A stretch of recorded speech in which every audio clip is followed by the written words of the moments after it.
लोकसभा में आज हुए हंगामे को लेकर सूत्रों के हवाले से बड़ी जानकारी सामने आ रही है। हंगामा करने वाले सांसदों के खिलाफ कार्रवाई नहीं होगी। लोकसभा में बिल की कॉपी फाड़कर फेंकी गई थी और जबरदस्त हंगामा हुआ था। विपक्ष के सांसदों ने धक्का मुक्की का आरोप लगाया है, लेकिन लोकसभा सचिवालय के सूत्रों के अनुसार सीसीटीवी फुटेज में धक्का मुक्की नहीं दिख रही है। तो लोकसभा में बिल की कॉपी फाड़कर फेंकी गई थी। विपक्ष के सांसदों ने धक्का मुक्की का आरोप लगाया है। सीसीटीवी फुटेज में धक्का मुक्की नहीं नजर आ रही है। सूत्र ये बड़ी जानकारी दे रहे हैं। हंगामा करने वाले सांसदों पर कार्रवाई नहीं होगी। सूत्रों के हवाले से ये बड़ी खबर मिल रही है। लोकसभा में बिल की कॉपी फाड़कर फेंकी गई थी और यहां सदन में जबरदस्त हंगामा देखने को मिला था। विपक्ष के सांसदों ने धक्का मुक्की का आरोप लगाया, लेकिन लोकसभा सचिवालय के सूत्रों के अनुसार सीसीटीवी फुटेज में धक्का मुक्की नहीं दिख रही। तो ये बड़ी खबर आपको बता दें, सूत्रों के हवाले से ये बड़ी जानकारी आ रही है। विपक्ष के सांसदों ने जो आरोप लगाया था कि धक्का मुक्की वहां पर हुई, लेकिन सीसीटीवी फुटेज में ऐसा कुछ नजर नहीं आया।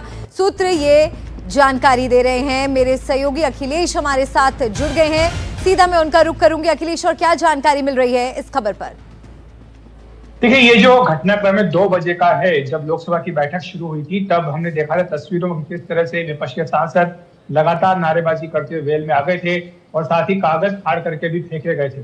उसके बाद ये आरोप भी लगाया गया कि सत्ता पक्ष के सांसदों ने, कुछ मंत्रियों ने धक्का मुक्की की विपक्ष के सांसदों के साथ। लेकिन लोकसभा सचिवालय के सूत्रों से हमारी बात हुई है। उन्होंने कहा कि सीसीटीवी फुटेज को एग्जामिन किया गया और उसमें इन आरोपों को गलत पाया गया कि कहीं पर भी कोई धक्का मुक्की नहीं हुई है। जो बिट्टू मंत्री है जिनके ऊपर आरोप लगाया गया, उससे भी बातचीत हुई। उन्होंने स्पष्ट तौर पर कहा कि उन्होंने किसी को भी रोकने का प्रयास नहीं किया, न ही किसी के साथ कोई हाथापाई की गई है, न ही कोई धक्का मुक्की हुई है और ये जो आरोप लगाए जा रहे हैं सरासर गलत है। दूसरी तरफ आपने तस्वीरों में ये भी देखा होगा कि 3 बजे जब गृह मंत्री अमित शाह ने इन बिलों को पेश किया और इनको संयुक्त संसदीय समिति में भेजे जाने का प्रस्ताव रखा, तब वो तीसरी रो में बैठे हुए थे, क्योंकि तब यही ठीक लगा कि वो तीसरी रो में रहे, क्योंकि लगातार विपक्ष के सांसद जो है हंगामा कर रहे थे। बहरहाल अभी फिलहाल सरकार के सूत्रों की ओर से ये संकेत मिला है कि जिन सांसदों ने हंगामा किया उनके खिलाफ कोई कार्रवाई नहीं की जाएगी, क्योंकि सरकार अपनी ओर से इस मामले को अब ज्यादा दूर नहीं देना चाहती।